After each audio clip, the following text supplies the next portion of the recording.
बिस्मिल्लाहिर्रहमानिर्रहीम। अल्लाहुम्मा आरिनल हक्का हक्कम वर्ज़ुक़ना इत्तिबाअह व आरिनल बातिला बातिलन वर्ज़ुक़ना इज्तिनाब। रब्बि ज़िदनी इल्मा। अस्सलामु अलैकुम। In today's video we are going to discuss themes of the house of Bernard Alba. हमने डिस्कस किया एक्ट 1, एक्ट 2 एंड एक्ट 3, तीनों इसके एक्ट डिस्कस किए। उसमें टेक्स्ट एनालिसिस को हमने देखा, इंपॉर्टेंट कोटेशंस निकाली। अब जो है हम इसके क्वेश्चंस मेजर डिस्कस करेंगे और उनके ऊपर ज़्यादा टाइम नहीं लगाएंगे, जल्दी जल्दी उनको डिस्कस करने की कोशिश करेंगे। थीम्स को डिस्कस करेंगे, फेमिनिज्म, करैक्टर्स के दरमियान क्या कन्फ्लिक्ट्स पाई जाती हैं, ट्रेजेडी के एलिमेंट इसके अंदर क्या है, और इसके अलावा इसके अंदर हम देखेंगे कि सिम्बोलिज्म कहाँ कहाँ पे पाया जाता है, किन किन पॉइंट्स पे। साथ टेक्स्ट को भी हम रिलेट करते हुए चले जाएंगे। ज़्यादा मुश्किल इसलिए नहीं होगा क्योंकि टेक्स्ट को हमने डिटेल से पढ़ लिया था, इसलिए हमें इसके सारे एलिमेंट्स के बारे में जानते हैं। सबसे इम्पॉर्टेंट बात यह है कि don't forget to subscribe the channel because 55% of viewership is watching my video without subscription, so don't forget to subscribe the channel. Let us now discuss our today's lecture themes of House of Bernarda Alba. The House of Bernarda Alba एक Spanish dramatist, थोड़ा सा इसको revise कर लेती हैं, Garcia Lorca का लिखा हुआ है, जिसका सब टाइटल जो है a dream of women in the villages of Spain भी है। 1936 में इसको लिखा गया था। 1945 में इसको पहली दफ़ा स्टेज पे जो है वो परफॉर्म किया गया था। इस प्ले का प्लॉट जो है वो सिंपल है, लेकिन इसको एटमॉस्फेयर ऐसा क्रिएट किया है, इतना थिएट्रिकल एटमॉस्फेयर है इसका, गार्सिया ने क्रिएट किया कि एक बहुत ही एस्टॉनिशिंग जो है वो इफ़ेक्ट देता है ये। इसके अंदर theme of operation, theme of death, theme of repression, tradition, class prejudice, reputation and theme of money discuss किए गए हैं। अब जो है हमने पढ़ा था, इसके सारे एक्ट्स पढ़े हैं, इसकी टेक्स्ट पढ़ी है, उस हवाले से हमें बहुत अच्छी तरह पता है कि थीम ऑफ ऑपरेशन या थीम ऑफ जो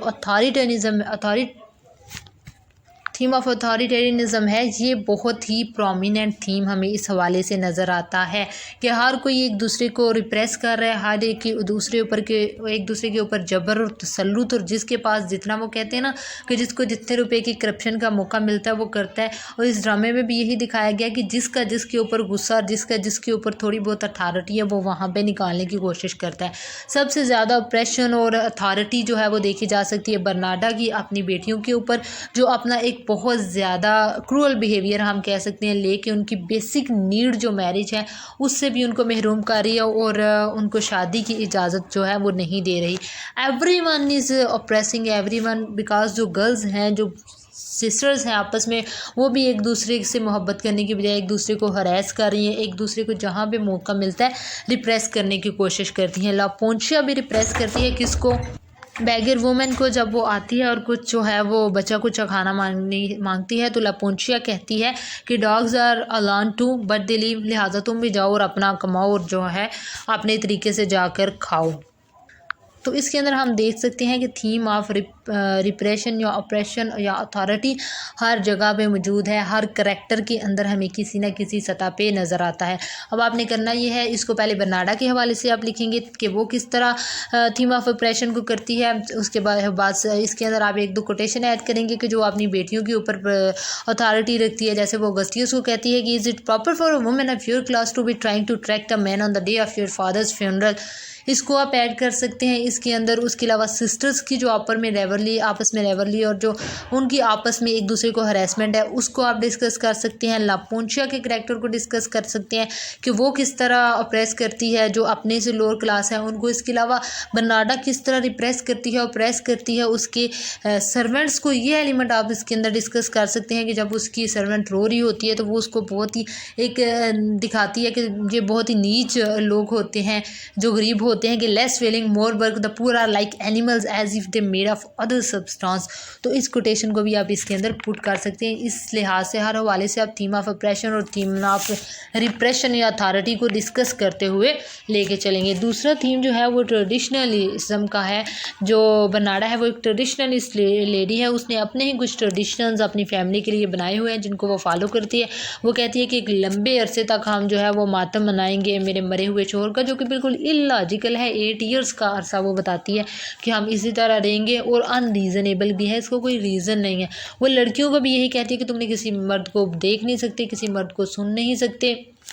और इसके अलावा जब उसको पता चलता है कि एडिला का अफेयर है पेपे के साथ, वो इसको भी बर्दाश्त नहीं करती और उसको अपने ट्रेडिशंस, अपनी वैल्यूज़ के खिलाफ समझती है और कहती है कि कहाँ है शूट गन, लाओ मैं उसको शूट करूँ। तो इसमें where is the shoot gun, where is shoot gun, इसको भी आप ऐड कर सकते हैं जब इस हवाले से आप लिख रहे होंगे। थीम ऑफ क्लॉस कॉन्शियसनेस, इस हवाले से आप ये देख सकते हैं कि अपने आप को वो सुपीरियर समझती है और बाकी सब विलेजर्स और बाकी लोगों को भी अपने आप से इन्फीरियर समझती है। हालांकि इसके बाद अब अपनी क्लॉस कॉन्शियसनेस और प्राउडनेस के लिए बचा कख भी नहीं हुआ, लेकिन फिर भी इसका वो जो कहते हैं ना कि रस्सी जल गई लेकिन बाल नहीं गया, तो वो उसने अपनी एक शोशा जो है बरकरार रखा हुआ है।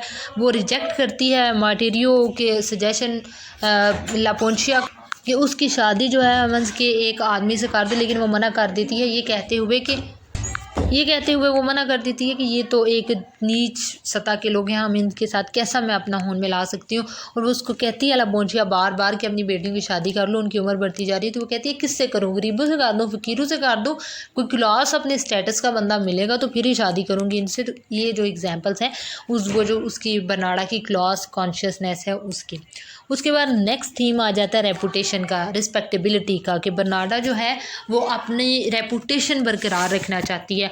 बेशक उसकी बेटी जो है वो रात 1-2 बजे तक अगस्तियस पेपे के साथ रहती है, फिर उसके बाद एडिला रहती है और मार्टेरियो जो है वो तस्वीरें छुपाती फिर है पेपे की, जो है वो उसकी इतनी रिप्रेशन, इतनी ऑपरेशन, इतने उसके जबर, इतने तसल्लुत, इतने जुल्म के बावजूद जो है वो जितना कहते हैं जहाँ ज़्यादा जबर होता है जितना वहाँ ज़्यादा बिगाड़ होता है, जहाँ ज़्यादा सख्तियाँ होती हैं वहाँ ज़्यादा जो है बगावत होती है। तो इसलिए जो है उसके बावजूद जो है वो बहुत ही ज़्यादा बिगड़ चुकी हैं उसकी बच्चियाँ, लेकिन वो अपनी रेपुटेशन बरकरार रखती है। जब एडिला खुदकुशी कर लेती है उस पर भी वो कहती है कि my daughter died virgin don't cry, कि मेरी बेटी जो है एक वर्जिन, एक पकीज़ा औरत के तौर पर मरी है। क्यों? क्योंकि वो लोगों के सामने अपनी रेपुटेशन को, अपनी स्टेटस को, अपनी रिस्पेक्टेबिलिटी को बरकरार रखना चाहती है, इसलिए थीम ऑफ रेपुटेशन भी इस हवाले से देखा जा सकता है। फिर थीम ऑफ मनी, इसके अंदर हम ऐसे देख सकते हैं कि हर सतह पर हम देखते हैं कि मर्द जो है वो अपने स्टेटस को बढ़ाने के लिए या पैसा हासिल करने के लिए अमीर औरतों से शादी करते हैं और पेपे उनमें से एक है।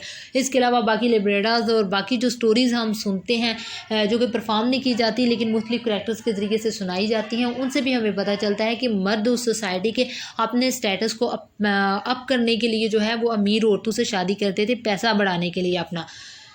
पेपे भी ऐसा ही करता है, उससे बड़ी है अगस्तियस और जो है वो उसकी इतनी कोई खूबसूरती भी नहीं है, लेकिन वो उससे शादी करने के लिए राज़ी है। क्यों? क्योंकि उसके पास पैसे, उसके पास अपने वालिद की तरफ से जो है वो विरासत में मिला हुआ भी पैसा है। उसको एडिला और मार्टेरियो भी कहती हैं अगस्तियस को कि वो सिर्फ तुम्हारे पैसे, तुम्हारे आर्चर, तुम्हारे खेतों की वजह से तुम्हारे साथ है, वरना उसका तुम्हारे साथ कोई मोहब्बत प्यार वाला ताल्लुक नहीं है। उसके अलावा थीम ऑफ डेथ लास्ट इसके अंदर इंपॉर्टेंट थीम हम कह सकते हैं। क्यों? क्योंकि प्ले शुरू भी एक डेथ के साथ होता है जिसमें सारा हम देखते हैं डेथ वाला माहौल है, 200 औरतें हैं वो आई हुई हैं अफसोस करने के लिए। मार्टेरियो जो है वो मैगडलेना बार बार बेहोश हो रही है अपने फादर की वफ़ात की वजह से। और एंड भी प्ले जो होता है वो एक वफ़ात के साथ, एक मौत के साथ होता है जिसमें सुइसाइड कर लेती है अटेम्प्ट एडिला हमारे पास। अब एडिला की सुइसाइड अटैम्प्ट में डेथ जो है एस्केपिज्म की थीम को भी किसी हद तक रिप्रेजेंट करता है कि वो पूरी बात सुनती नहीं है कि पेपे मरा नहीं होता, पेपे असल में भाग गया होता है, लेकिन आगे फटाफट मार्टेरियो कहती है कि वो मर गया, माँ के पहुंचने से पहले वो दरवाज़ा बंद करके अपना काम तमाम कर लेती है और सुनती नहीं है बात के पेपे तो भाग गया होता है, वो मरा तो अभी होता नहीं है। तो थीम ऑफ एस्केपिज्म असल में वो कोई बहाना चाह रही थी बस वो उसकी पहले भी हम उसके डायलॉग से भी देख सकते हैं कि एक बगावत वाला उनसर और एक फ्रीनेस वाला उनसर जो है वो एडिला के करैक्टर में दिखाया है गार्सिया ने। डेथ को रिप्रेजेंट किया गया है, बिल्कुल एक ही ड्रेसिंग होती है गर्ल्स की during the whole play. Death symbolize जो है वो करती है, ऑपरेशन को भी सिम्बलाइज़ करती है, डिप्रेशन को भी सिम्बलाइज़ करती है कि किस तरह करैक्टर्स जो है वो डिप्रेशन से और ऑपरेशन से गुजरे हैं। तो ये था हमारा थीम्स ऑफ द प्ले। अब जो है नेक्स्ट इंशाल्लाह हम डिस्कस करेंगे प्ले के अंदर फेमिनिज्म कहाँ पे है, प्ले के में करैक्टर्स में कन्फ्लिक्ट कहाँ पे पाए जाते हैं, सिम्बोलिज्म क्या है, इनको जल्दी जल्दी डिस्कस करके फिर इंशाल्लाह नेक्स्ट जो हम पढ़ेंगे वो मैन एंड सुपरमैन प्ले होगा, जिसको हम कल नहीं तो परसों तक इंशाल्लाह शुरू कर लेंगे। I hope that you like the video, don't forget to subscribe the channel. Thank you very much.